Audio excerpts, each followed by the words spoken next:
अस्सलामुअलैकुम YouTube my blog. भाई आज सुबह सुबह मॉर्निंग का ब्लॉग है। आज मैं अस्करी बैंकट आया हूँ। चलो अंदर के मामला दिखाता हूँ। मेरे ना फेस नहीं आ रहा, मतलब न्यूट्रल तो आ रहा है, फेस नहीं आ रहा, मतलब बोला नहीं आ रहा। अंदर के मामला दिखाता हूँ भाई अस्करी बैंकट की लोकेशन थोड़ी अच्छी है माशाल्लाह। थोड़ी नहीं यार, बाकी में अच्छी लोकेशन है। ये टैप थे दादा भाई से मिलना है, इतना तो पता चल गया। इधर ये देखो सीता वहाँ आ रहा है। 10 बरस कहता है मुझे हो गए हैं चले हुए। मैं बड़े ताज्जुब से उसको देखने लगा। भाई ये जो महफिल है माशाल्लाह हज के हवाले से, हज पे मतलब बकरा ईद का माहौल चल रहा है, तो माशाल्लाह हज के हवाले से ही महफिल चल रही है। बहुत प्यारी महफिल सालाना होती है, हज के हवाले से ही होती है माशाल्लाह।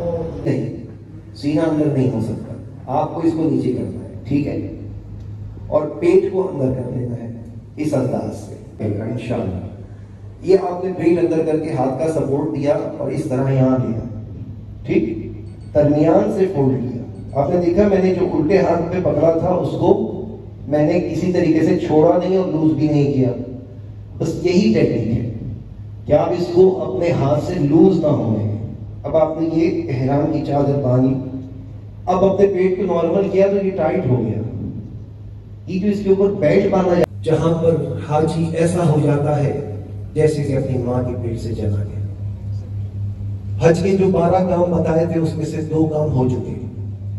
आपने हज की नियत कर ली, एहराम बांध लिया। दूसरा काम आपने मीना का क़याम कर लिया। तीसरा काम अराफात की तरफ गए। अराफात में ज़ोहर का वक्त शुरू होने से जैसे ही शुरू हुआ अल्लाह की रहमत से आप हाजी हो जाएंगे। और फिर अब आपने मगरिब तक वहीं रहना है।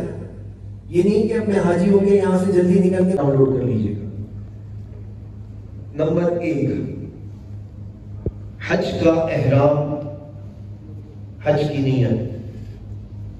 नंबर 2 मीना का पहला क़याम, 5 नमाज़ें। नंबर 3 वुक़ूफ़ अराफ़ात, ज़ोहर असर। नंबर 4 वुक़ूफ़ मुज़दलिफ़ा, मग़रिब इशा और फजर। नंबर 5 पहले दिन की रमी। नंबर 6 हज की कुर्बानी। नंबर 7 हल्क या तक़सीर। नंबर 8 तवाफ़े ज़ियारत। नंबर 9 हज की सई। नंबर 10 11वीं की रमी। नंबर 11 12वीं की रमी। और नंबर 12 तवाफ़े वदा। ये 12 बातें हैं हाजी के लिए। मेरे ख्याल में 1 मिनट भी पूरा नहीं लगा होगा जो मैंने आपके सामने बयान कर दिया। पता चला कुर्बानी नहीं हुई थी तो दम बकरा देना पड़ेगा, ठीक है, तो ये ज़हन में रखें। तो आपने तरतीब के वाजिब को ज़हन में रखना है। जब कुर्बानी हो गई, आपने हज कर लिया, अब आपका एहराम खुल गया। एहराम की पाबंदियां खत्म हो गई सिवाय एक पाबंदी की कि जब तक तवाफ़ुज़ ज़ियारा ना कर लें मर्द औरत एक दूसरे पे हलाल नहीं हो सकते जो हज कर रहे हैं। लिहाजा अब आपका अब से मदीना आने वाला है, ठहर जा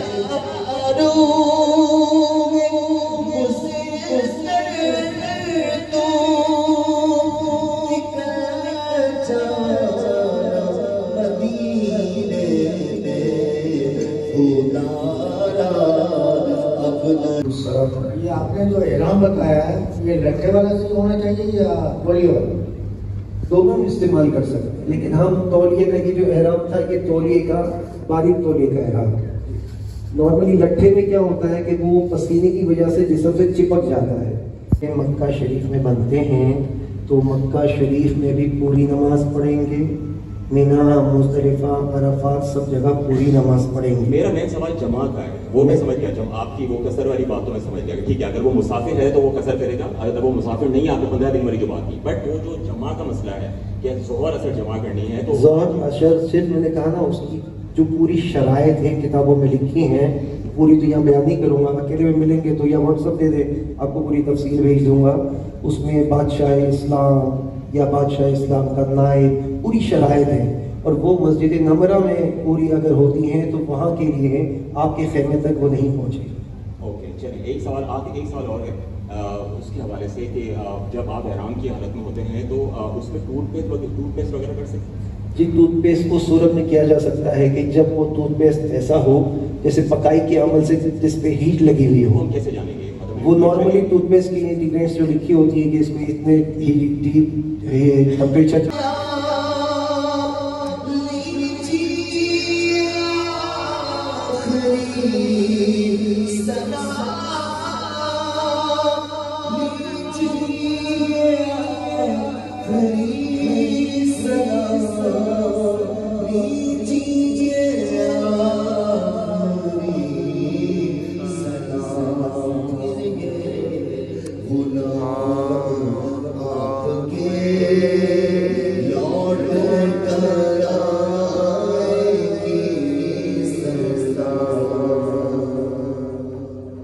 रखिएगा इंशाअल्लाह।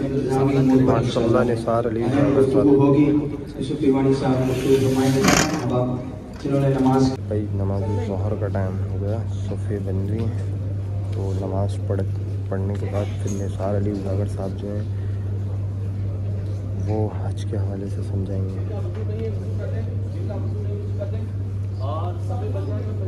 अल्लाहु लिमन हमिदा, अल्लाहु अकबर। कि हमें कोशिश क्या करनी है, हमें हज ऐसा करना है कि जिसमें किसी किस्म का ऐब ना हो इंशाअल्लाह, और हम अपनी नेकियां पूरी लेके आए। जैसे मिसाल के तौर पे कोई भी शख्स इन्वेस्ट करता है कहीं पे तो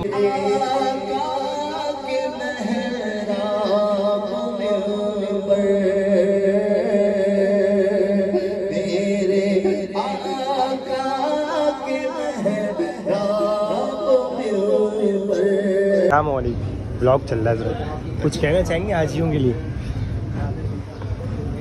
हाजियों के लिए एक ही आयत है, फला रफसा वला फसूका वला जिदाला फिल हज। माशाल्लाह हज में ख़ास तौर पर यह बयान की जाती है कि औरतों से सोहबत का तस्करा ना करो, कोई गुनाह का काम ना करो, कोई झगड़ा ना करो, हज तक झगड़े से बचाएं, सब्र करें। अभी बहुत अच्छा माशाल्लाह आपने, मैंने सुना जा तो नहीं रहा हज पे लेकिन अल्लाह बुलाए। माशाल्लाह अहद अत्तारी दे माशाल्लाह बहुत हज के बारे में समझाया है इन्होंने। एहराम कैसे बांधना है, एहराम को कैसे पहनना है, लोगों से गुफ्तगू कैसी करनी है, क्या आजमाइश होंगी, कैसे मतलब वहाँ पे लोगों के साथ पेश आना है। तो बहरहाल भाई बहुत अच्छी चीज़ें सीखने को मिलती हैं महफिल से। चलें भाई आ जाओ।